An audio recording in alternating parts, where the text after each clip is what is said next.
I'm Sam Mitchell, and these are my stories. Hi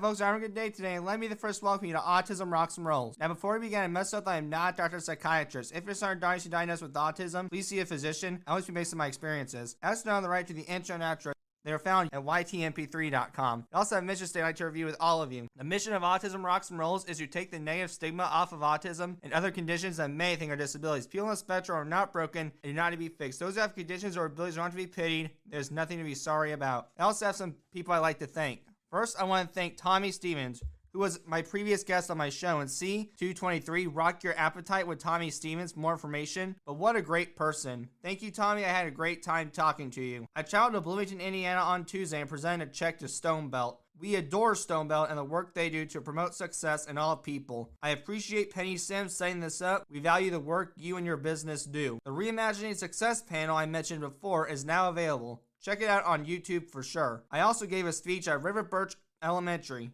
Despite my mother falling, we had a great time sharing our mission with these young people. This was particularly amazing though, since I got to know a third grader with autism, and I got to meet my first fan, a girl from an Avon, Indiana middle school, who came down to hear me talk. And since the last episode, I attended 2 networking events. I started by visiting a clubhouse to gain additional networking knowledge. I had remembered to network at Terrell Harrison's virtual team global gathering. What wonderful occasions. Now, folks, we'll be right back. We're going to hear an ad from the barn on Maryland Ridge, so let's get to it. There is a hidden gem in eastern Greene County, folks. Fowler's Pumpkin Patch and the barn on Maryland Ridge Wedding Barn. Autism Rocks and Rolls is very proud to tell you about our friends Perry and Renee Fowler and their place of business. Both Fowler Pumpkin Patch and the barn on Maryland Ridge is a relaxing drive approximately 15 minutes from the heart of Bloomington, Indiana, and an hour south of Indianapolis. You can find them at 5347 South Greene County Line Road, Bloomington, Indiana, 47403. The property has numerous picture locations,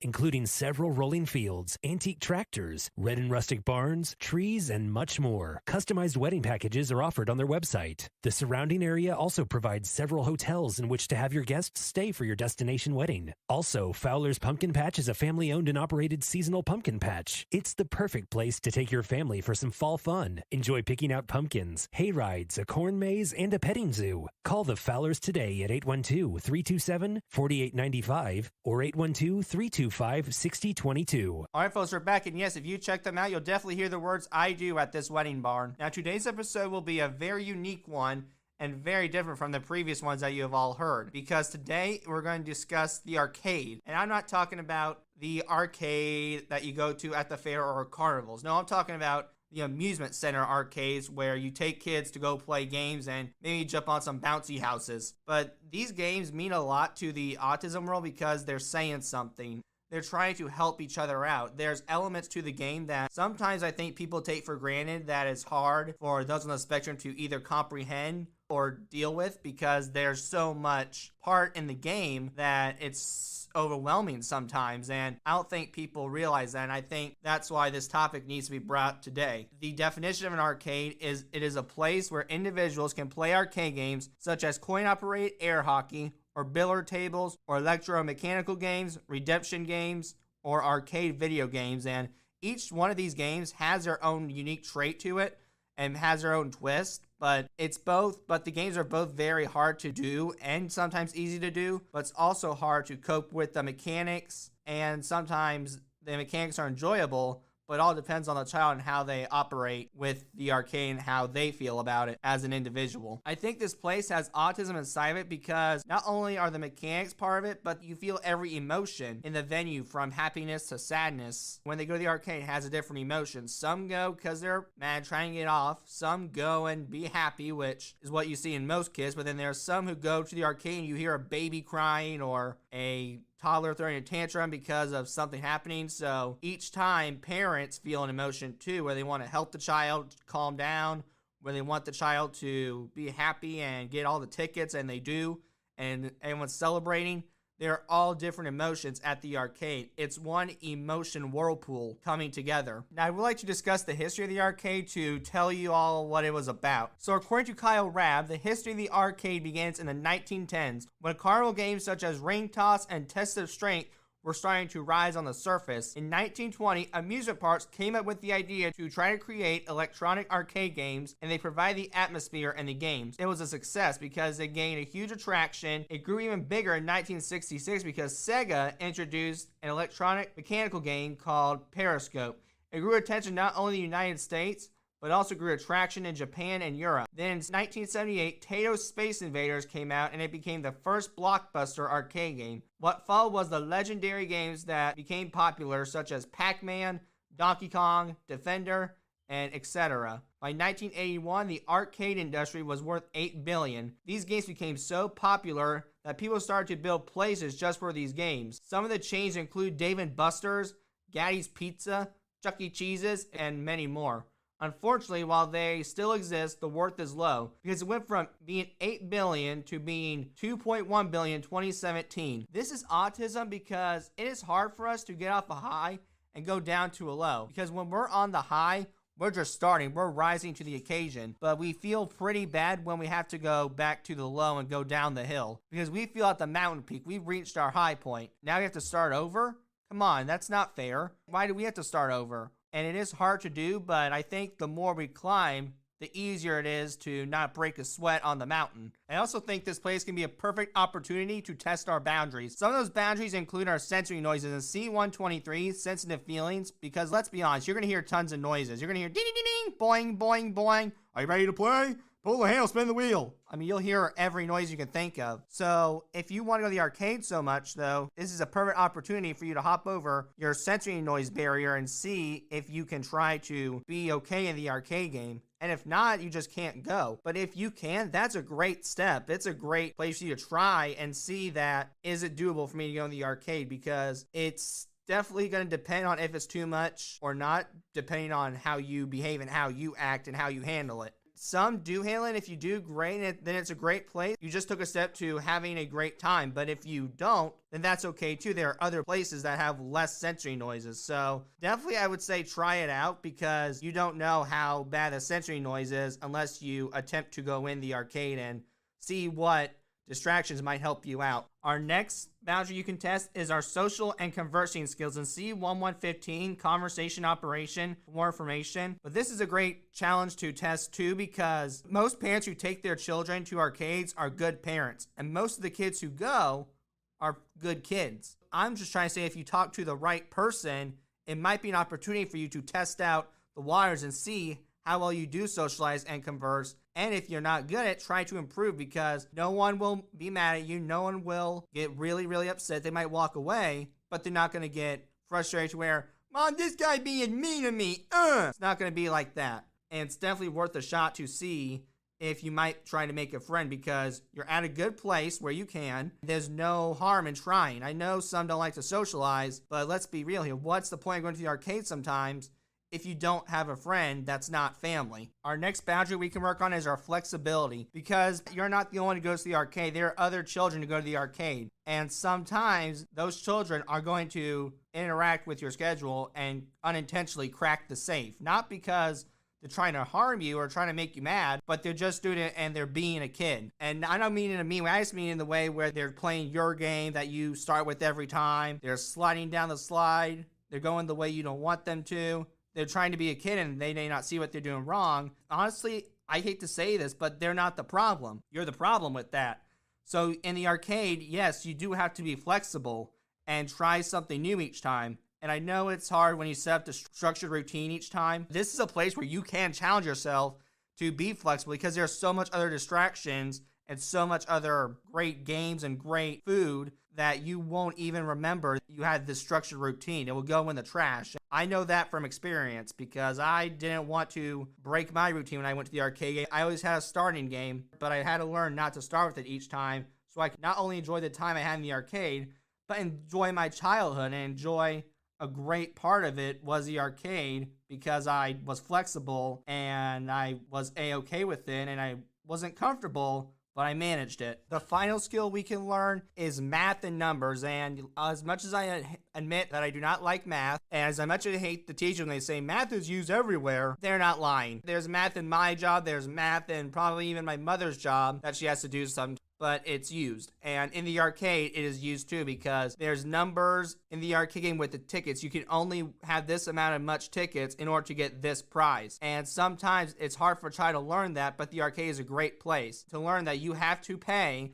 with money, which is the tickets, in order to get your incentive or reward. And you have to have enough in order to get it. It's not everything on the shelf is $0. I wish it was that way some days, but it's not in the world I am from. So it's definitely a great place to show them math and numbers and to show them, okay, 100 comes before 130, or you have 30 tickets, these are the things you can get legally. And if they're not understanding math and numbers, you have to do your best with it and try to understand the math and just show them, okay, you just can't get this then, because you don't have enough tickets for it. So definitely try to make them understand the math, but they don't. Just explain the reason briefly, because we can't understand a brief one. Now, I would like to talk about one of the big misconceptions in an arcade game. That is a big misconception, is that the parents need to get the child with autism to enjoy the variety in the arcade. I'm here to tell you that is wrong. Incorrect. I don't agree with it. If the child likes that one attraction at the arcade, and that one attraction only, then that is fine. I say they can do it until it's time to departure. However, to the child, I have one rule, and that is you cannot be the gatekeeper of the game, and you cannot guard the castle. Because if someone else wants to do it, you automatically let them in and open the drawbridge, because it's their arcade too. They want to enjoy their time just like them. And if you want to sit on the sidelines and wait to play that game again, that is your choice. While I don't agree with the parents stopping you, I don't see why the child would wait and sit on the sidelines, because there's so much other ideas. However, I do understand why they do it. And I'm telling you why they do it. It's because it's the only game they know. The game is their friend, and when they feel separated from a friend, it bothers them down. When they go play a game, it's a spit in the face to the other game that they love so much. So yes, they would rather wait on the sidelines and be with their friend versus trying to go make a new friend and honestly be someone they're not uncomfortable with at the same time. If they're waiting, then I'd say for the parents, don't hassle them to go play a new game, but try to encourage them, step outside your comfort zone. This may be a while, go play a new game. There's a lot of other games out here. But if they say no, they want to wait, let them wait. That is their friend. They believe no one's going to take it from them, and if that's the game that makes them happy, then let's let them be happy and enjoy the moments in the arcade, because when they go out, it's going to be back to hard life all over again. It's like you when you go to work and then you come back home, because when you go to work, it's hard, you're stressed. And with the autistic person, when they're out and about, sometimes trying to socialize, it's stress. When the adult comes home, they're relaxed and trying to get a cup of joe and basically chill out for the day. That's what we feel like when we're in the arcade. We want a cup of joe, have some fun, and then chill out for the day and be a kid. And for those who do not think it is doable and don't believe what I'm saying, I'm telling you it is 100% doable to do and to take your child with autism to the arcade. Don't believe me? Look at the first video below to see it in action, because our buddies from the Meltdown episode and C107 Meltdown's Autistic Style, because they are back, but this time they are showing us their trip to the arcade and how they managed their trip. Now, parents, I do want you to understand that the child may or may not want to spend time with you at the arcade. This is why. For the May, I want you to spend time with me because I have a tough time communicating with you, but the arcade opens me up. And I would love to feel like I have a friend even though you are my family. Can we spend some quality family time, and maybe we can try to talk about what's going on in life? But for the may not, it is, I do not want you to spend time with me because it's nothing against your parenting, but I would like to have a sense of independence and try to make some friends so I do not have to lean on your shoulder 24/7, and I would like to enjoy my childhood and attempt to, not do, but attempt to chat with someone and try to see if I can become a friend with someone, even though I'm not the best at it, so I could say at least I tried. I also want parents to understand that while the arcade might be your enemy, the arcade can also be your friend. The reason being, the arcade has many distractions and attractions that they might love. Some of those attractions are the games, and that's an obvious one because that's what they come here for. The games can be beneficial to you parents. The game is their babysitter almost, and you don't have to worry about your child at all. You know where they are. You can have your cup of joe and chill for the day and not have to think, oh my gosh, what's going to happen here, what's going to happen here, or have any typical mother or father feelings of a child with autism. So it's definitely an advantage to you, and it's definitely something that can be helpful so you can have your space too. Parents, you can't worry about your child every moment. You can't lean on them 24/7. So the game's coming in to take the pressure off of your chest. is definitely a lifesaver and definitely can help you out so that you don't have to bottle up your lungs in and feel like you have to breathe extra air to cough. The next distraction is lightning. No, wait a minute. I'm sorry, lightning. Apparently, everybody, lightning is at the arcade, so watch where you're walking. No, I'm kidding. In all seriousness, my next idea and distraction is lighting without the N, so it's lighting. And I'll tell you, the lighting can be helpful because it's very attracting to the autism eyes. It's attracting to the autism eyes because at the end of the day, we like something that shines and is something new we don't see at our house. Yeah, there's lighting at our house because we have lights on, but it's lights. It's nothing fancy. It's not red. It's not green. It's not blue. It's not yellow. There's nothing cool about a regular light. Sorry, that's just my opinion. When you add color to it, okay, it makes it kind of cool. When you see colored lights that are here because of an arcade or a screen that's colored and it has lighting to it, that's pretty amazing to see because of how it's built, and we wonder how it got there at a younger age. We learn as we get older, but when we're younger, it's still pretty fascinating to learn how it got there and to see it works. In an older age, it's still pretty cool because I'm an adult, and sometimes if I took a child to the arcade, I would find the lighting fascinating because of just how it happens and how it processes the information. How it got there is an accomplishment itself. So yeah, I would say I definitely like the lighting in the arcade.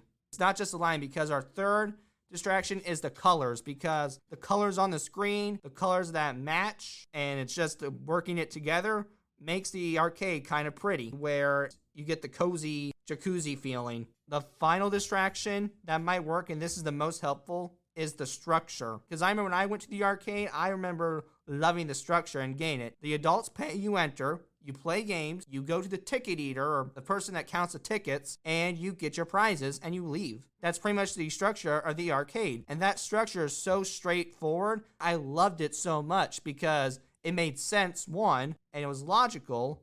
However, I also liked it because when I got used to it, I knew what to expect when I would go to the arcade. So definitely when you set that routine structure in the arcade, then that is going to be a tool for them, not only with the games they play, but also the process of going and exiting the arcades, because they not only know what to expect, but they know what games are there, what to do, and how to behave and have their manners. But when you add something in that, it might throw them off a little bit, like when you get pizza this different time instead of the regular time you get the pizza. But keeping the basic structure in the arcade is definitely a helpful tool so that they feel calm. And as we all know, when they know what to expect, it makes them a calmer and more patient person, to where I think they would probably be on their best behavior, actually on their better behavior, if they have that structure in them, because you don't have to worry about them having an autistic moment, and you don't have to worry about them misbehaving because of a logical reason in their head that may not be logical to you sometimes. I also like to say, if a regular arcade is not working, it is possible to try one that understands the autism spectrum a bit more, because there are arcades out there for them. Look at the second and third video below to see the amazing sensory-friendly arcades. When it is time to leave the arcade, they might get upset because when they have to leave, and I know for most kids they will get upset because they do not want to leave, and it's the same for those on the spectrum,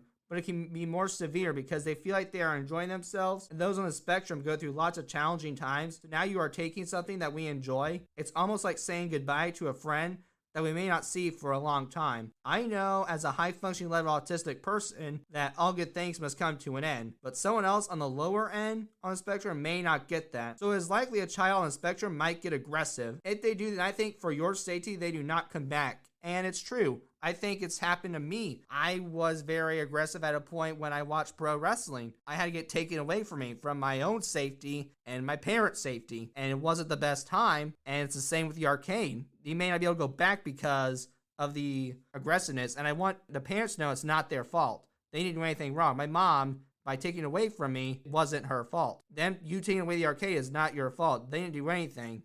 It's our fault, and it's something we have to manage, because as we know, we do have anger issues, and see 1112 flying off the handle. And I'll admit, I have anger issues myself, and I don't admit I'm ashamed often, but I will admit this. This is the one time I will admit it, but I am ashamed that I have anger issues, and I'm not proud of it, but it's something I have to cope with and deal with every day. And it's the same with those on the spectrum. You have to know your limits, and whether you're lower functioning or higher functioning, and you cannot get angry at something kind of ridiculous as leaving the arcade, because it's not safe and you're embarrassing yourself in public. So the best idea is, if you think you're going to get aggressive, don't go. But if you want to try to handle it, then handle it. But for the parents, you need to know your child's anger so you can save the embarrassment in public so that it doesn't affect them in the long term. One last idea before I do in wrestling terms, the main event, which was compare arcade games to autism. I have one big piece of advice to do, and that is I want to tell you what to do even before you enter, after, and even during your time in the arcade with the child. And I don't know if I'm qualified for this, but I would at least like to try. So for the first, it is before, and that is give them a pep talk, or AKA set them up for the expectations. At the door, you stop, you tell them, all right, this is what we're going to do. I expect no misbehavior. We're in public, yada, yada, yada. Go have some fun. If they break a rule, intervene and tell them that's not the rule. You know better. This is your warning. And if you ain't going to do it, we're going to leave. After, when you set that expectation, they know, oh, okay, I better not mess up, or I'm leaving and I'm probably not coming back. And that's where anyone with the autism or someone who isn't, that's the best thing to do when you take them to places, is to set the rules and what to do at this place, and expect the best. Just know they might do the worst, but also hope for the best too, because sometimes, I'll tell you, you never know with children. Now, during your time at the arcade, give them space. If they want you to have fun with them, go on in and have some fun. Go find your inner child again. But if they want space, give them space. Let them roam around. It's a wide enough area where you can find them, but also tell them, okay, I'm going to be right here. If you need me, give me a holler. So definitely try to give them space and roam around, because they may not be able to get to do it at home or any other else because of the size, and can get lost because it's too big. But the arcade is a big area, but also small enough to where it's safe and they can roam and not have to worry about possibly getting the wrong idea or getting kidnapped even. And then after, if they do act up, like I said before, and I did say there's no solutions, but I have one idea I'd like to at least try, and you can do this with any child, is assure them they will come back, because that's what helps them a lot, is if you tell them, hey, we had fun, we'll definitely be coming back. I don't know when, but at some point we'll be coming back. I promise you that. Okay, in their mind, that's like, okay, I was promised I'm coming back. I expect to come back. So please do your part and I'll do my part. And I know that's for autism, but it's also not for autism. That's for anyone with a child who takes their child to the arcade. Try these steps and just see if it works. If it doesn't, we'll go back to the drawing board. But I know that's what it worked for me, and that's what I would try, at least, to say that, okay,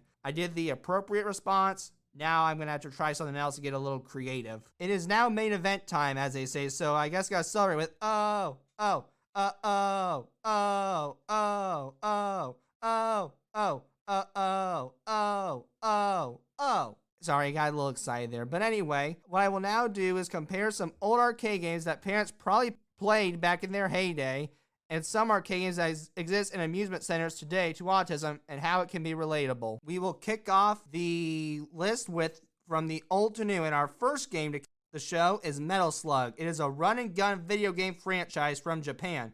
Peregrine Falcon Squad, a tiny group of troops engaged in combat with aliens, zombies, mummies, and other entities bent on a world domination, is the main focus of the game. The player initially only has a straightforward semi-automatic handgun. The player can acquire new weaponry as the game goes on. The player switches back to using the handgun, which has infinite ammunition when the ammunition of the special weapons, which could be like machine guns or flamethrowers, runs out. This is autism because during the game, players can switch characters after the previous character loses their 3 lives. When the player does that, they are showing the concept of teamwork. Those on the spectrum are not the best with teamwork. They would rather work alone or be alone even, due to a million of reasons. But the main one is it causes too much stress and anxiety. C109 autistic butterflies, more information. But lots of times, autism also comes with a social anxiety disorder. I would bet $1 million if I went to go get tested for social anxiety disorder, it would come back positive. Next is WWF Superstars. It is a wrestling arcade game for enthusiasts of the classic sport. This is the first game to be made available in the professional wrestlers. Some of the wrestlers in the game's characteristic maneuvers and demeanors are featured in the game. Additionally, there are Virgil, Andre the Giant, and Ted DiBiase cameos. Additionally, Miss Elizabeth and Mean Gene Okerlund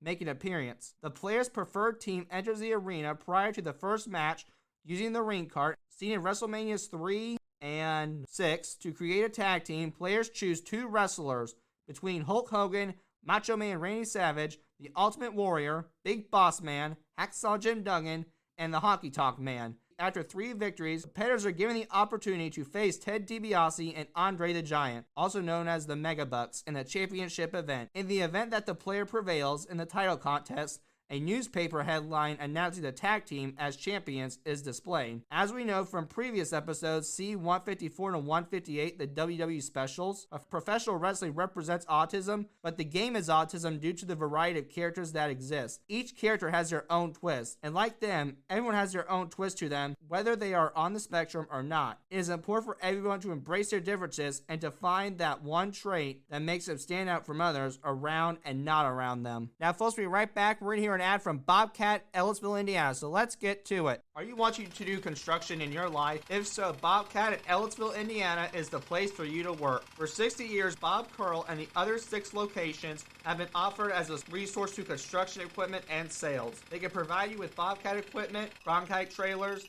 Phil power tools, Echo outdoor power equipment, Renmax power equipment, and Exmark commercial mowers. They also carry the products that are called Exaviators, compact track loaders, skid steer loaders, Versa handler, telescope tool carriers, all-wheel steer loaders, utility vehicles, and Toolcat utility work machines, plus a wide section of attachments. Be sure to use their services and give them a call at 800-825-9132. Alright, folks, we're back, and yes, you might find some Bobcats there. You never know. Now, continuing on with our next game, which is The Simpsons. It is a combat and adventure arcade game inspired by the well-known American comedy The Simpsons. It was the first Simpsons-related arcade game to be made available in North America. Up to 4 players can take control of members of the Simpson family in the game as they battle various bad guys to free the kidnapped baby girl, Maggie. Each character has a unique method of attack. Homer uses punches and kicks, Marge uses a vacuum, Bart uses a skateboard, and Lisa uses a jump rope. The Simpsons do not represent autism, but the game oddly reminds me of my grandfather and how he became the man he is today. And to learn more about him, see 122 Meet Big Joe. But I'll give you a little bit of a basis. So his story is, and what I learned from on the panel I did, that I mentioned in the People I Like to Thank section, is his father was not the sharpest tool in the shed. He was kind of a drunker, but he loved his family at the end of the day. He loved all of his children. He gave them hugs and kisses. He never pushed them away. And I'm guessing, I don't know if he did, but I'm guessing he said, I love you to his children. And it just shows all you need is love in order to have success. The next game is Neo Geo Cup 98, The Road to Victory, a soccer arcade game based on the FIFA World Cup 1998. Despite being released after the 1998 FIFA World Cup, it includes the nations of 64 teams in a regional qualifying round final. Each team faces a rival it faced during the 1998 FIFA World Cup qualification. So, for example, Spain might compete with Yugoslavia, while Italy might compete with Russia. If the player triumphs against the opposition, they advance to a group, much like the World Cup in real life. The team actually plays opponents who are in its group. We have the kick is the game's motto. The game shows autism because of what I read. Part of the game's description is, as I read, they advance to a group. My question is, what group? Sometimes on the spectrum need more information and direction so we can understand the direction of the compass. It is like this. If I hear advance to a group, it is likely I will take a wrong turn. But if I hear advance to group B, then I will stay on the road. Our next game is Galaga. It is a fixed shooting arcade game that is a follow-up to Galaxian in 1979, which was Namco's first significant arcade game. The player is entrusted with killing the Galaga forces in each stage while dodging opponents and projectiles while piloting a spacecraft. Some foes can be stopped by a player's spacecraft using a tractor beam, and the player can then be revived to be a dual fighter with more firepower. But this is not autism, but a personal belief, because according to arlayturner.com, lots of those think that sequels to movies stink. Okay, stop believing that. They do not all the time. In some cases, they are even better. It happened with this game. When someone thinks of retro arcade games, they do not think of Galaxy, and there are more who know Galaga. So because of that, I'm wanting everyone on the spectrum not to keep an open mind when it comes to movie sequels. I also have Donkey Kong. It is a vintage arcade game from 1981. As Mario, the player must run, leap, and scale ladders to reach a construction site where Pauline, or as we call her, Peach, is being held captive by the enormous gorilla Donkey Kong. Donkey Kong is the first platform game to include jumping demands. The player has to hop between chasms and over barriers or oncoming foes, laying the groundwork for the genre's future. Donkey Kong is one of the earliest arcade games with many stages and has 4 distinct stages, making it the most complicated at the time. This is autism because of the one word, and that is complicated. For the person with autism, I want to say that it is important to try the complication, and while it may go south, it could go north and work well. I know that the Aspie is scared of the risk, but it might be a necessity to function. However, to the parents,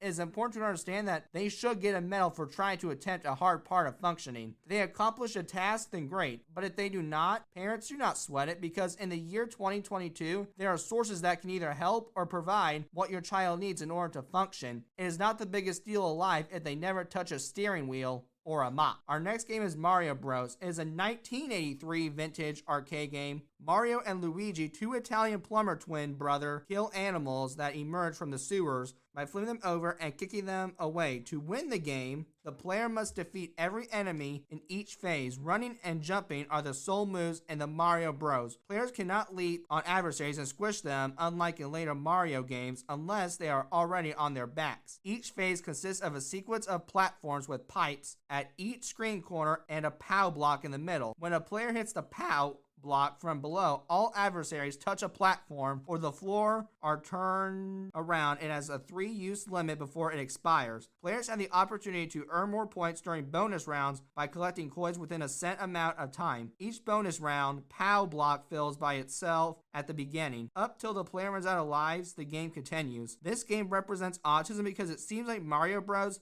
Has tons of restrictions and boundaries. Parents, I am telling you, we need restrictions and boundaries for our own good. I know I have said that before. This I want to say that boundaries need to be there, but I also believe in not hovering and not letting the person with autism take baby steps to not being shy with their comfort zone. However, parents, you also need to be in the bubble and pick when it is appropriate and not appropriate to step in. If I may, I think the arcade is a great place to encourage and allow the child with autism to lift the boundaries they or you have created. I will help out even more, because if you look at the 4th article below by Autism Parenting Magazine, it will tell parents when to let the bird fly. Furthermore, we also have the legendary Pac-Man. It is a well-liked maze-based arcade game. Pac-Man, which the players control, has to consume every dot inside a maze while avoiding 4 different colored ghosts. Pac-Man can gain bonus points by eating power pellets, which are big flashing dots that briefly make the ghost blue. Pac-Man must consume every dot in the maze while dodging 4 ghosts of different colors that are chasing him: Blinky, Pinky, Inky, and Clyde. The player moves on the next level when Pac-Man consumes all of the dots. Fruit icons at the bottom of the screen represent levels. There are small sequences between each level that show Pac-Man and Blinky in amusing circumstances.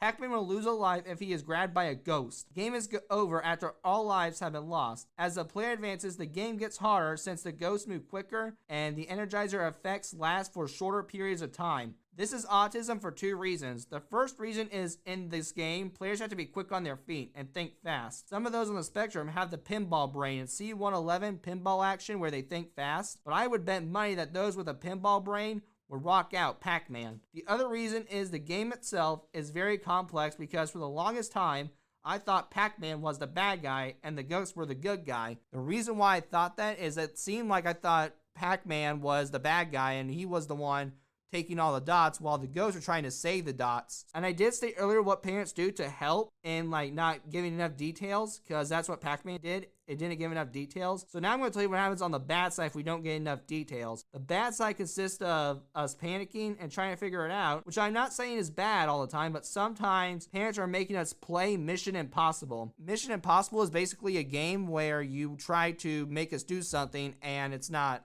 possible or it's not reasonable. My advice would be not to figure out everything for us, but to tell us what you want the end goal to be, but tell us point by point. Then there's Hyper Pac-Man. It is an arcade game of Pac-Man with greater 3D effects. It is an unlicensed game that uses Pac-Man series characters. The ghost is all blue instead of having varied colors, Pac-Man has extra abilities and advantages that he could utilize to defeat the ghost. The game is fascinating to me and maybe with those on the spectrum because as Abe Shapiro said, C1114 meet Abe Shapiro for more autism, but my autism sense is tingling. Well, my autism sense tingles each time I see this game because I love the 3D effect and animation on this game. This game has Pac-Man in real life. Like me, those on the spectrum might like the arcade because of not only the reasons I listed earlier, but they also might like the screen and the 3D aspects that the arcade games provide. So I think that parents, this can be on your side because they not only have an outlet, but it is possible to encourage them to utilize their interest with 3D effects for the future. The final game we have for the old school generation is League Bowling. It is a 1990 arcade game with a bowling themed central element. The gamers can choose from balls weighing to 8 to 15 pounds while controlling figures with red and blue hair. For this game, 4 players is a limit. This game is a symbol of autism, but it has no representation for me, but for my friend who is on the autism spectrum. While he has his own challenges, I want to brag on him and tell everyone that he is successful like me because he has a passion for bowling, as won 3rd place for Special Olympics in the Indiana state. So I want anyone to next time to look at a person you would not see as or consider successful and think again because they might be doing something greater than you could have ever imagined. Now I hope everyone's enjoying the comparisons and the analogies, but I gotta take a break because if I do I'll get way too excited. So while you guys are listening to an ad for Unlocking the Spectrum, I will be getting a drink. So I will be right back, everyone, and I hope you enjoy the ad. At Unlocking the Spectrum, we are committed to making the highest quality ABA therapy accessible to all children with autism. We pride ourselves in offering fun, compassionate, and data-driven programs for individuals with autism and unparalleled support for their families. Our personalized approach means that every unique child is given just what they need to reach their maximum potential. We are so happy to support Sam in his mission of taking the stigma off of autism. You can learn more about our services and employment opportunities in both Indiana and Texas at unlockingthespectrum.com or by calling 855-INFO-UTS. That's 855-INFO-UTS. Alright folks, we're back, and yes, you'll definitely unlock the key to success if you visit there. I will now be comparing some of the games that we see in amusement arcade centers today to autism, just like I did with the old school ones. So our first new school arcade game is Go Ballistic. It is a top-grossing video redemption game that requires players to move about by flinging softballs at a touch-screen interface. The entire family can play any of the 5 thrilling minigames available. Players are allowed to choose any game and whatever level they want to play, since the games are not level progressive. Each minigame has a unique task that players must complete in order to earn points by throwing balls and moving targets on the screen. This game represents autism because I can easily see someone on the spectrum being impulsive and annoying someone else with the balls. It is a challenge aspect, but when you choose to be impulsive, people go away. I actually don't understand the reason fully, but as humans, we have limits. However, the other person has a part. Instead of trying to walk away at first, tell us to bluntly stop. It will not hurt our feelings. I'd rather someone tell me I am being annoying than have someone hide that fact from me. Our next game is Grand Piano Keys. It is a music arcade game that is very recent. To perform as much of a public domain music as you can in 20 seconds is the single objective of the game. To do this, simply press the large and basic piano keys that correspond to the on-screen titles. A player loses some time and can't play for a few seconds if they hit the wrong notes. When the game is finished, it abruptly ends and tickets are awarded based on how many keys the players hit. This is autism because an outlet I would like to suggest that might be helpful is music. Music has helped me in so many ways that if you look at the 5th picture below, it will show how it can be a tool. Our next game is Monster Drop. It is a captivating, entertaining ticket redemption arcade game. To win tickets, time is the key. The high energy ball drops so that it hits the jackpot, mystery value, or ticket win values. Players succeed every time since the ball bounces and carries before falling into a hole. This is not autism, but a personal belief. This game to me is a participation trophy. So stop handing out participation trophies. Everyone needs to accept failure sometimes. Honestly, children would prefer words of encouragement over a meaningless trophy if they knew the meaning. If participation trophies continue, it will become a world where no one will accept a bad day. Our next game is Smokin' Token Extreme. It is a captivating arcade game with a ski-themed idea. In an ongoing game, players race coins down a ski jump ramp in an effort to land them in a specific slot on a wheel. A specific ticket multiplier is used in this game to reward both inexperienced and experienced players. The idea is based on the straightforward time. This is autism because of the word time. Our timing skills as far as punctuality goes, is great. And C-135, start Monday, more information. But as far as timing goes with our task, it is situational. And I will say the more someone adds, the more stressful it comes. What I would love as a work accommodation with our bosses is to give us a task as you would to another employee, but give us one task at a time. Honestly, for future bosses, that is what I need, and if not given, I do not know if I can work at this place. Actually, scratch that, let me rephrase. I can, but it will not be enjoyable, and I might get physically sick. Next, we have Candy Crane House. It is a claw arcade game where the end goal is to pick up candy. The shape of the claw makes it almost impossible not to give some. This game resembles autism, but in the form of a personal memory. There were times where I did my homework at my grandmother's, but I liked doing it with my grandma Alice, especially in C-222, Accept Them for Who They Are by Grandma Alice to learn information for her. But she stated in that episode, I had to be more patient, and my reward was a candy Hershey bar. So that is my advice, is when they are having a tough time, spoil with candy, but also keep them focused when it comes to having to work with homework. Another piece of advice for grandparents and working on homework with your grandchild with autism is understand that it may not get done the way you were taught in your school. However, to the child, have an open mind of doing it the old school way because it might make more sense to you. We also have Extreme Hoops. It is a basketball themed arcade game. The goal of this game is to make as many baskets as you can in the allotted period. The game divides the action into 4 stages, with the moving hoop offering a more difficult challenge as players play. This game shows autism, but not the individuals who are autistic. Instead, it's for the individuals who are labeled jocks and believe they are invincible. Well, guys, I'm telling you this, and I've said it before, you're not. I do not have a problem with your interest in sports, but I have a problem with your attitude. For those who society underestimates, ignore the mean and snots because it's not your fault. The loss is theirs because they do not know what they are missing. Trust me, as an adult, it gets better. When it comes to my social life, I prefer an adult social life than a grade school social life. My best advice for school bullying and school's exclusion is get your education and get out of there. And then the next game is Ice Ball Alley, or my mom's favorite, Skee Ball, the most widely played alley roller arcade game that is available. In this arcade game, players roll a ball into a tube that keeps your score. This is not autism, but a personal belief. In Skee Ball and the arcade, you sometimes hit the big numbers and win the big prizes, but you also hit the small numbers and win the small prizes. Small prizes are sometimes the best prizes. It is important to appreciate what life has given to you, good or bad. Earlier, I gave my not-so-nice opinion about participation trophies, but there is a counter-argument I can agree with, and that is participation trophies teach the child to be grateful. It still robs them, but the participation trophies shows to accept a gift even if they did not ask for or want it. We also have air hockey. It is among the arcade games that have the most competition. It is for all ages and it is family fun. The way that the game is played is 2 opposing players try to score goals against each other on a low-friction table using 2 handheld discs and a lightweight plastic puck. This is autism because of the word competition. Those of the spectrum are not competitive. They would rather help than compete because at the end we want everyone to be happy.